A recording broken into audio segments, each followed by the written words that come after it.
திராவிட model ஆட்சி மீண்டும் அமைந்த பிறகு திண்டுக்கல் மாவட்ட நீர்நிலைகளுக்கு காவிரி நீர் கொண்டுவரும் திட்டத்தை முதலமைச்சர் மு.க.ஸ்டாலின் நிறைவேற்றுவார் என்று அமைச்சர் இ. பெரியசாமி தெரிவித்துள்ளார்.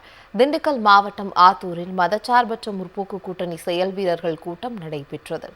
திண்டுக்கல் கிழக்கு மாவட்ட திமுக செயலாளர் ஐ.பி. செந்தில்குமார் தலைமையில் இக்கூட்டம் நடைபெற்றது. இதில் திமுக துணை பொதுச் செயலாளரும் அமைச்சருமான இ. பெரியசாமி, திண்டுக்கல் மேற்கு மாவட்ட திமுக செயலாளரும் அமைச்சருமான சக்கரபாணி உள்ளிட்டோர் பங்கேற்றனர்.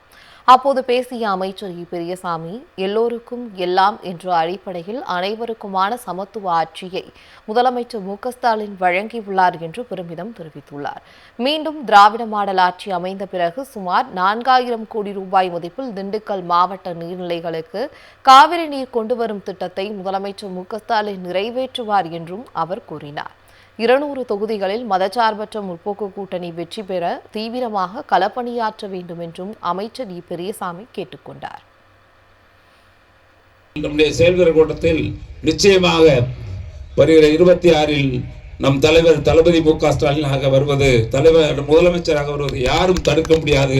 இப்ப செய்ய போற காரியம், காவிரி ஆற்று தண்ணீரை லிப்ட் இரிகேஷன் மூலமாக, அதாவது நீரேற்றின் மூலமாக திண்டுக்கல் மாவட்டத்தில் இருக்கின்ற அத்துணை கண்மாய்களுக்கும் காவிரி ஆற்று நீரை குளங்கள் பாசனத்திற்கு கொண்டு வர திட்டமிட்டு அதற்கான ஆய்வு அறிக்கை முடிக்கப்பட்டு அதற்கெல்லாம் 98 லட்சம் முதலமைச்சர் ஒதுக்கீடு செய்து ஆய்வு நடந்து 4500 கோடி ஆகும்னு சொல்லியிருக்காங்க. 4500 கோடி ஒரு திட்டம். அந்த திட்டத்தின் மூலமாக திண்டுக்கல் மாவட்டம் முழுவதும் அத்துணை குளங்களுக்கும் தண்ணீரை கொண்டு வர இந்த முறை முயற்சி எடுப்போம், கொண்டு வருவோம்.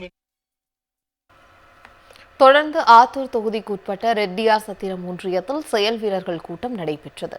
இதில் நாடாளுமன்ற உறுப்பினர் சச்சிதானந்தம், மதச்சார்பற்ற முற்போக்கு கூட்டணி நிர்வாகிகள் 1000க்கும் மேற்பட்டோர் பங்கேற்றனர். அப்போது சட்டமன்ற தேர்தல் பணிகள் குறித்து விவாதிக்கப்பட்டது.